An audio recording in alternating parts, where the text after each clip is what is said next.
Well, I'm joined now by Imran Khan. Imran, great to see you, and it really is great to see you. How are you, is my first question. Recovering, Piers. I've had 3 bullets taken out from my right leg and some shrapnel on my left leg. So one of the bullets has fractured my shin bone. So that would take a bit of time.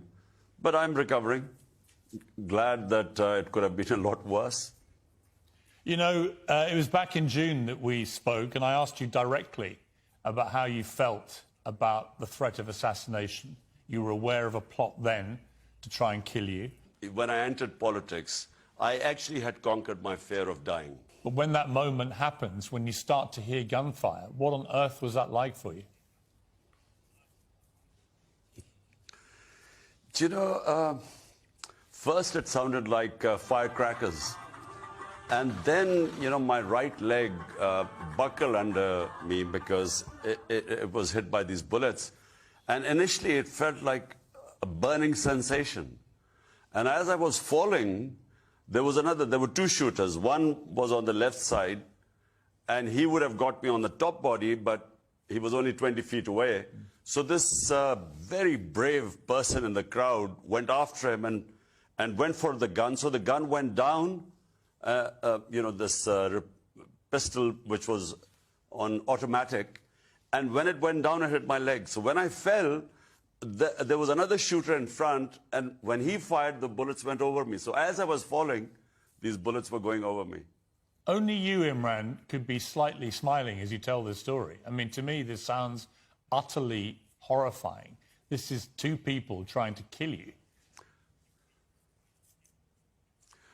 It was a plot. Look, Piers, I told you when I spoke to you in June that there was this plot. Why did they want to kill me? Because when the whole conspiracy to change my government and this regime change, they expected that the party would just wither away or it'll take years for it to recover. In fact, what happened was that unprecedented public reaction. And you had millions of people coming on the streets the next day to protest against the regime change.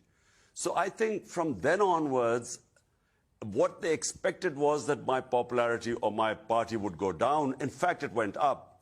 That's when my life came in danger. So there was a first plot. 4 people decided to bump me off. I found out, because remember, I was head of the intelligence agencies for 3.5 years when I was the Prime Minister. So I named those people in a video and announced that if anything happens to me, these 4 people would be exposed. They're powerful people. And then because of that, it protected me. But then the party became even stronger. 75% of all by-elections were swept by my party against all the parties put together. So 11 parties on 1 ticket and my party on, and we got 75% of the election. So that's when the second plot came in. Now, this plot was to have me bumped off by a religious fanatic, and it would be that I had committed blasphemy. So this plot started in September. And I found out, again, how I find out is from within the intelligence agencies, because people are appalled by what is going on here. So I found out. I again went on the media, on public rallies, 2 public rallies on 24th of September and 7th of October, and said that they are preparing the grounds, and it was a media first which prepared the ground, and I know who was behind it. And then they would have exactly what happened to me. Someone would claim I'm a religious fanatic, he's offended my sensitivities about religion, and he would shoot me.